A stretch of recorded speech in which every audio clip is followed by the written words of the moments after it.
रविवार इतवार व्रत की कथा इस प्रकार से है कि एक बुढ़िया थी, वह प्रत्येक रविवार को सवेरे ही गोबर से घर लीप करके स्नान आदि करके भगवान की पूजा करती थी और फिर जो है भोजन तैयार करके भगवान को भोग लगा करके स्वयं भोजन करती थी। श्री हरि की कृपा से उसका घर सभी प्रकार से सुख एवं धन धान्य से परिपूर्ण था। किसी प्रकार की कोई कमी नहीं थी और कोई विघ्न भी उसे नहीं सताता था। लेकिन उसके पड़ोसन जो है अत्यंत ही चांडाल थी। वह हर उसके शुभ कार्यों में जो है विघ्न बाधा उपस्थित कर देती थी। सब प्रकार से घर में आनंद रहता था। उसके एक पड़ोसन जिसकी गौ का गोबर वह बुढ़िया रोज लाया करती थी, उस बुढ़िया की संपन्नता वैभव विलासता को देख करके वह जलने लगी। वह विचार करने लगी कि यह सदा सर्वदा मेरी गौ का गोबर ले जाती है, इसलिए अगले दिन से वह अपनी गौ को गाय माता को घर के भीतर बांधने लगी। वह रविवार का दिन था। बुढ़िया गाय को गोबर न मिलने के कारण अपना घर न लीप सकी। उस दिन उसने जो है भोजन तो बनाया परंतु भगवान को भोग न लगाया और न स्वयं ही भोजन किया। इस प्रकार उसने निराहार व्रत किया। रात्रि हो गई, वह भूखी ही सो गई। रात्रि में भगवान ने उसे स्वप्न में दर्शन दिए और भोजन न बनाने तथा भोग न लगाने का कारण पूछा। वृद्धा ने कहा उसे गोबर नहीं मिला, इस कारण से वह अपना भोग न लगा सकी।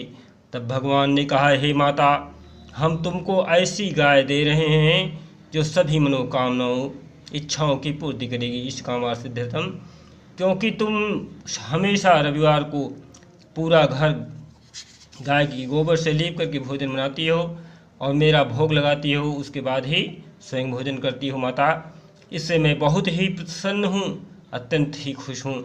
मैं निर्धन को धन और बाझ स्त्रियों को पुत्र दे करके उनके दुखों को दूर करता हूँ तथा अंत समय में मोक्ष देता हूँ। स्वप्न में ऐसा वरदान दे करके भगवान सूर्य नारायण जी अंतर ध्यान हो गए। प्रातः जब वृद्धा की आंखें खुली तो उसने देखा कि आंगन में एक अति सुंदर गाय और बछड़ा बंधा हुआ है। गौ और बछड़े को देख करके वह वृद्धा माता जो है अत्यंत ही प्रसन्न हुई और उनको घर के बाहर बांध दिया।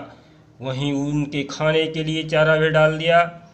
जब पड़ोसन उठी और उसने देखा कि बुढ़िया ने आज घर के बाहर एक अति सुंदर गाय और बछड़े को बांध रखा है, तो ईर्ष्या डाह द्वेष के कारण, जलन के कारण जो है उसका हृदय जल उठा। जब उसने देखा कि गौ ने सोने का गोबर किया है, अर्थात सोने का गोबर उसने लिया है, तो वह चोरी से उस गाय के गोबर को उठाकर ले आई और अपनी गौ माता के पास उस गोबर को रख दिया। वह प्रतिदिन ऐसा ही करती थी। सीधी साधी बुढ़िया ने उसकी चालाकी की खबर उसे नहीं लगी, क्योंकि वह अत्यंत ही पड़ोसन चालाक थी। तो वृद्धा माता जो है, बुढ़िया माता को इस बात की भनक नहीं थी। सर्वव्यापी ईश्वर ने सोचा कि चालाक पड़ोसन के कर्म से बुढ़िया ठगी जा रही है। एक दिन भगवान ने संध्या के समय अपनी माया से बड़े जोर की आंधी चला दी।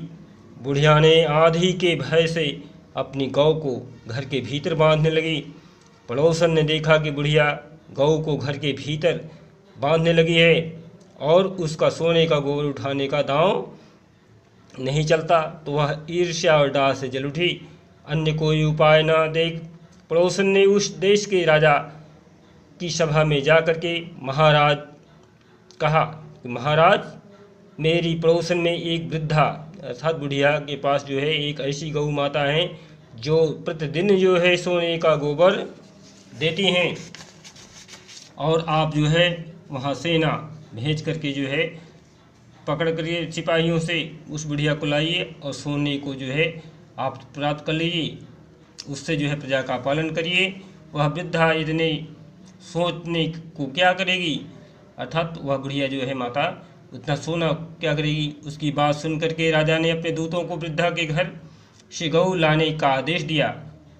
वृद्धा जो है अर्थात बुढ़िया प्रातः भगवान का भोग लगा भोजन ग्रहण करने जा रही थी कि उसी समय जो है राज दरबार के राज कर्मचारी गऊ को खोल कर ले गए।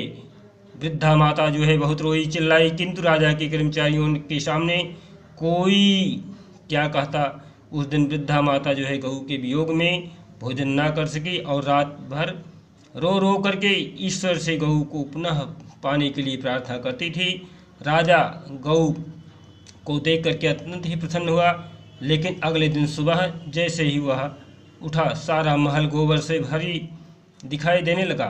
राजा को यह देख करके काफ़ी घबराहट हो गई। इस प्रकार से जो है भगवान ने रात्रि में राजा को स्वप्न में कहा, हे राजा, गाय जो है बुढ़िया माता को लौटा दीजिए, इसी में तेरा भला है। उसके रविवार व्रत के करने से हम अत्यंत ही प्रसन्न हैं और मैंने ही उस गऊ को उसे दी थी। प्रातः होते ही राजा ने वृद्धा को महल में बुला करके बहुत से धन के साथ सम्मान सहित गाय बछड़ा उसे लौटा दिया और उसने कार्य के लिए क्षमा प्रार्थना की। इसके बाद जो है राजा ने जो है अपने दरबार में उसकी पड़ोसन को बुला करके उचित दंड दिया। इतना करने के बाद राजा के महल में से जो है सारी गंदगी दूर हुई। उसी दिन से राजा ने नगर निवासियों को आदेश दिया कि राज्य की समृद्धि तथा अपनी समस्त मनोकामनाओं की पूर्ति के लिए रविवार सूर्यनारायण भगवान का व्रत रखें। व्रत करने से पहले नगर के लोग सुखी जीवन